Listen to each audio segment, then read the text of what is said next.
Hi boys and girls, it's Wednesday, April the 29th. It looks like we're going to have some rough weather today, so do be careful and stay indoors if it's lightning or really high winds or if you hear any warnings. I was just looking at iReady earlier and I'm so proud. I already see 7 children that have made 100s on their lessons, or at least they've passed 100% of their lessons this week. So that really makes my heart happy. I appreciate you taking your time and trying a little more. Today we're going to read my very favorite chapter in the book. It's called Mr. Edwards Meets Santa Claus. I love it for several reasons. Of course, it's about Christmas, and that's such a special time. Mr. Edwards is just very sweet to the family in this chapter, and it really surprised me how thankful Laura and Mary were with the small amount of gifts and the things that they got for Christmas. And it just really makes me realize that I need to be more thankful myself for all that I have. So I hope it helps you see that as well. Also, guys, listen for these 5 things in the chapter. The first thing is, why were the girls so sure that Santa Claus would not be able to get to them that year? Number 2, how did Mr. Edwards get to them?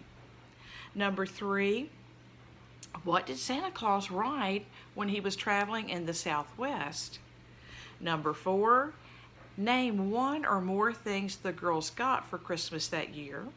And number 5, what kind of food did Mr. Edwards have in his pockets when he got to the house and he shared it for their Christmas dinner? Here we go. Mr. Edwards meets Santa Claus. The days were short and cold. The wind whistled sharply, but there was no snow. Cold rains were falling. Day after day the rain fell, pattering on the roof and pouring from the eaves. Might be like our day today. Mary and Laura stayed close by the fire, sewing their 9-patch quilt blocks or cutting paper dolls from scraps of wrapping paper, and hearing the wet sound of the rain. Every night was so cold that they expected to see snow next morning, but in the morning they saw only sad, wet grass. They pressed their noses against the squares of glass in the windows that Pa had made, and they were glad they could see out, but they wished they could see snow. Laura was anxious because Christmas was near, and Santa Claus and his reindeer could not travel without snow. Mary was afraid that even if it did snow, Santa Claus could not find them so far away in Indian Territory. When they asked Ma about this, she said she didn't know. What day is it? They asked her anxiously. How many more days till Christmas? And they counted off the days on their fingers till there was only 1 more day left.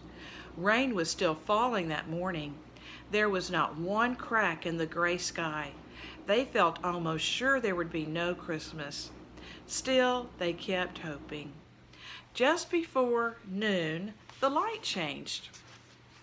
The clouds broke and drifted apart, shining white in a clear blue sky. The sun shone, birds sang, and thousands of drops of water sparkled on the grasses. But when Ma opened the door to let in the fresh, cold air, they heard the creek roaring. They had not thought about the creek. Now they knew they would have no Christmas because Santa Claus could not cross that roaring creek.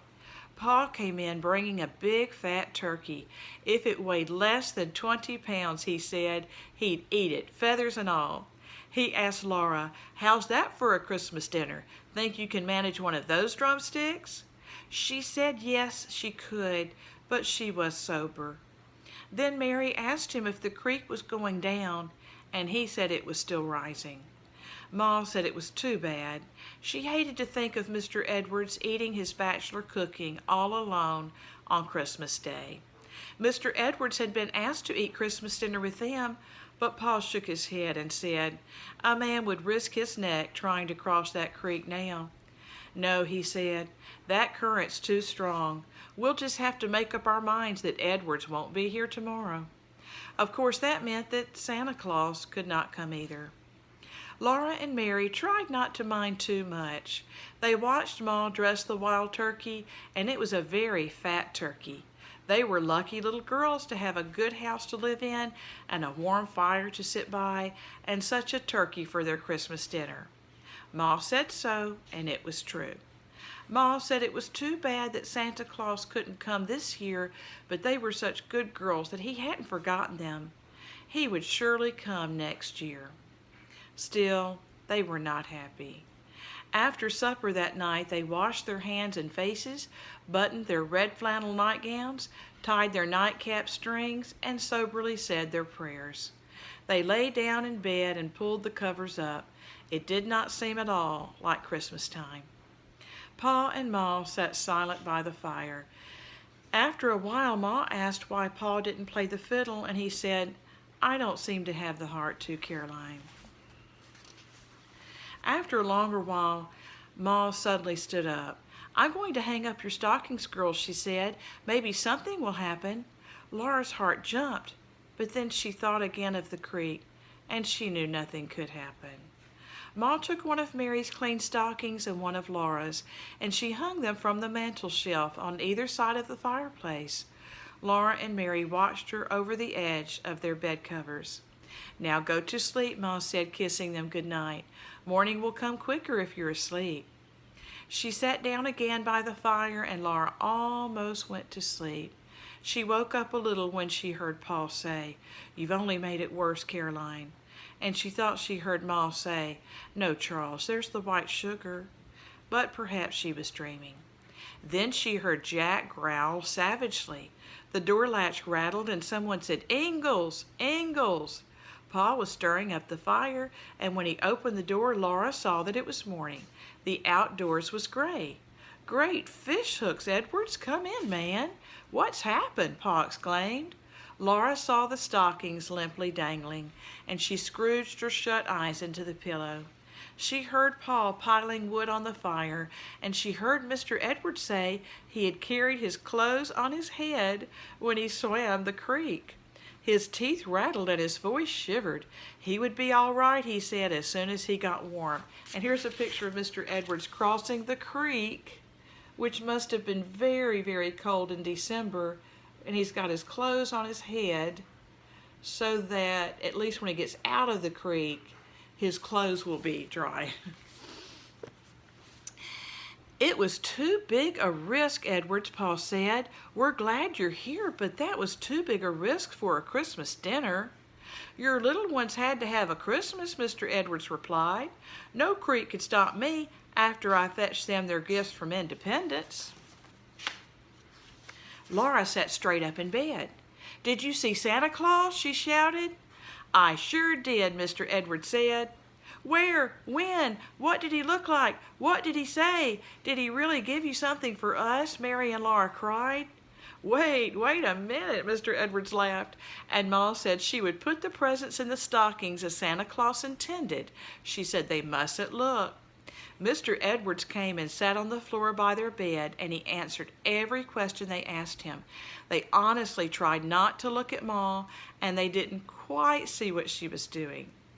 When he saw the creek rising, Mr. Edwards said he had known that Santa Claus could not get across it. "But you crossed it," Laura said. "Yes," Mr. Edwards replied, "but Santa Claus is too old and fat. He couldn't make it where a long, lean razorback like me could do so." And Mr. Edwards reasoned that if Santa Claus couldn't cross the creek, likely he would come no farther south than Independence. Why should he come 40 miles across the prairie only to be turned back? Of course he wouldn't do that. So Mr. Edwards had walked to Independence. "In the rain?" Mary asked. Mr. Edwards said he wore his rubber coat. And there, coming down the street in Independence, he had met Santa Claus. "In the daytime?" Laura asked. She hadn't thought that anyone could see Santa Claus in the daytime.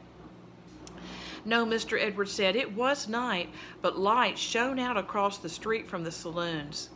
"Well, the first thing Santa Claus said was, 'Hello, Edwards.'"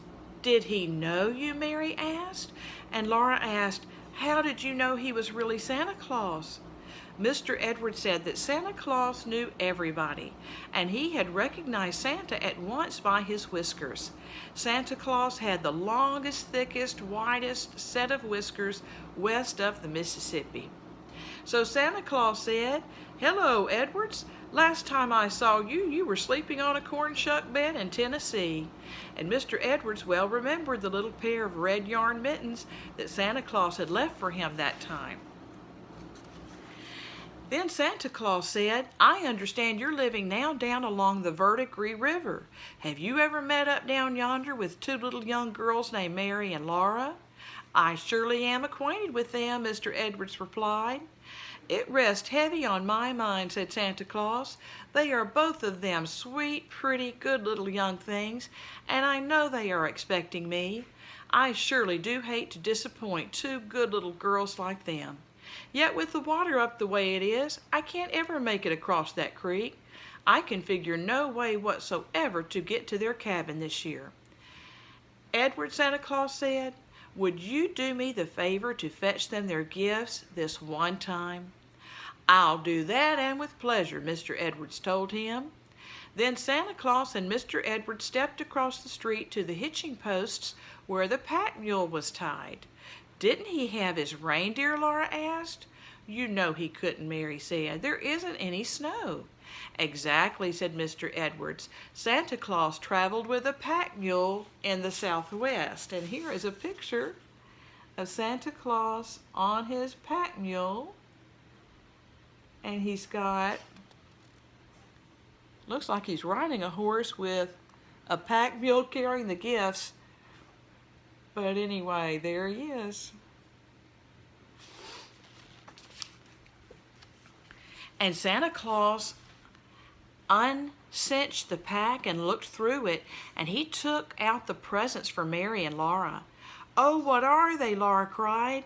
But Mary asked, "Then what did he do?" Then he shook hands with Mr. Edwards, and he swung up on his fine bay horse. We were right.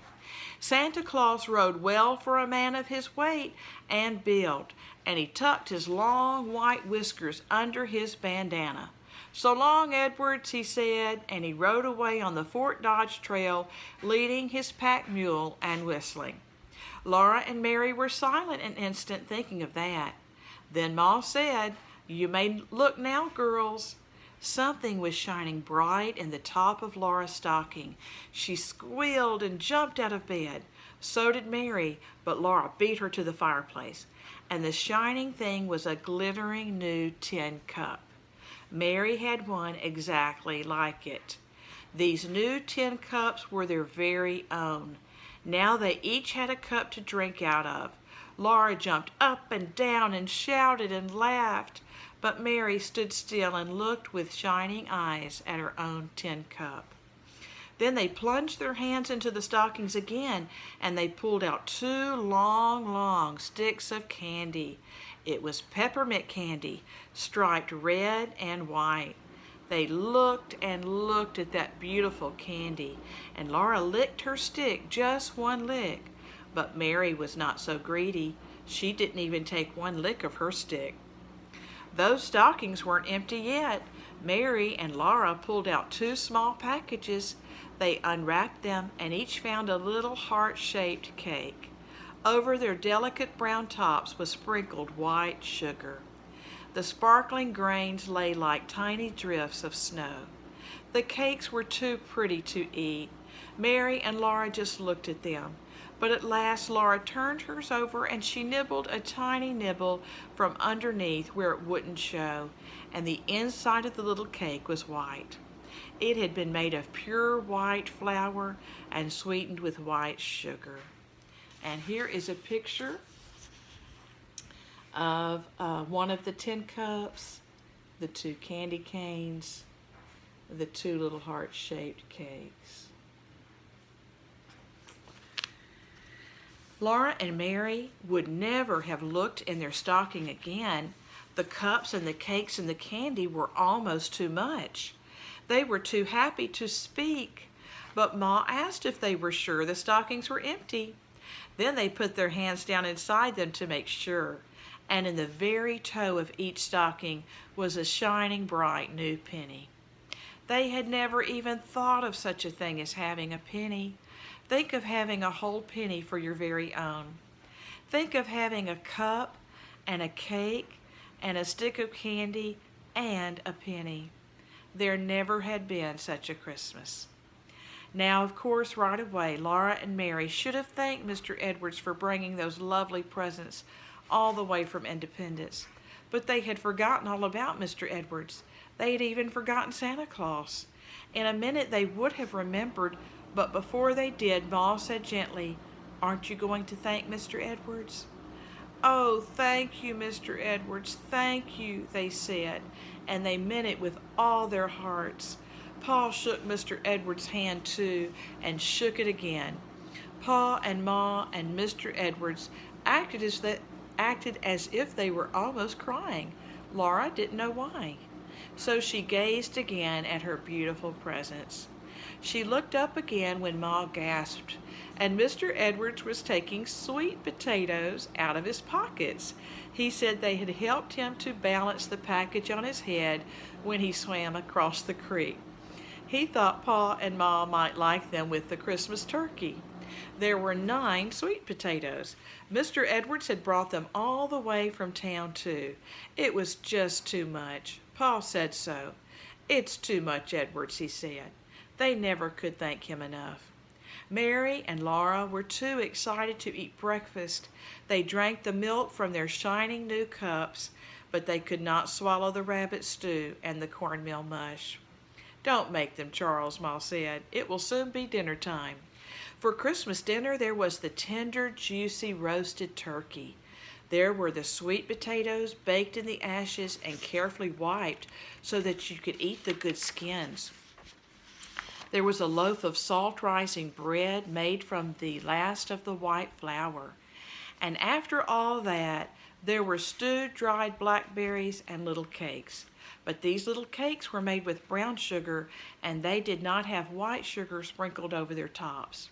Then Pa and Ma and Mr. Edwards sat by the fire and talked about Christmas times back in Tennessee and up north in the big woods. But Mary and Laura looked at their beautiful cakes and played with their pennies and drank their water out of their new cups. And little by little they licked and sucked their sticks of candy till each stick was sharp-pointed on one end. That was a happy Christmas. Here are the questions. Number 1, why were the girls so sure that Santa Claus wouldn't be able to come that year?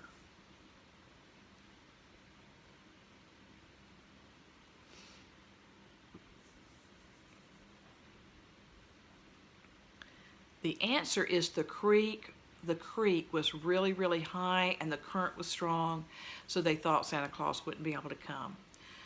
Number 2, how did Mr. Edwards get to them?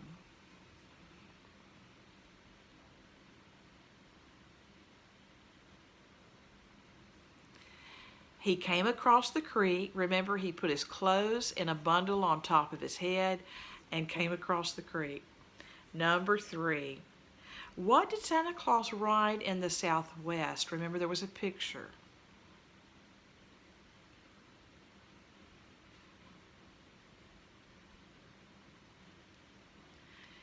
The answer, he rode a horse and there was a pack mule behind him.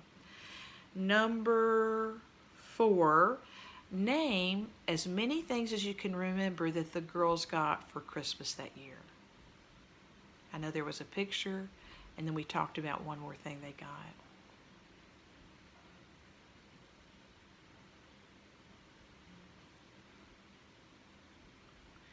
Okay, the answer is each girl got her own tin cup.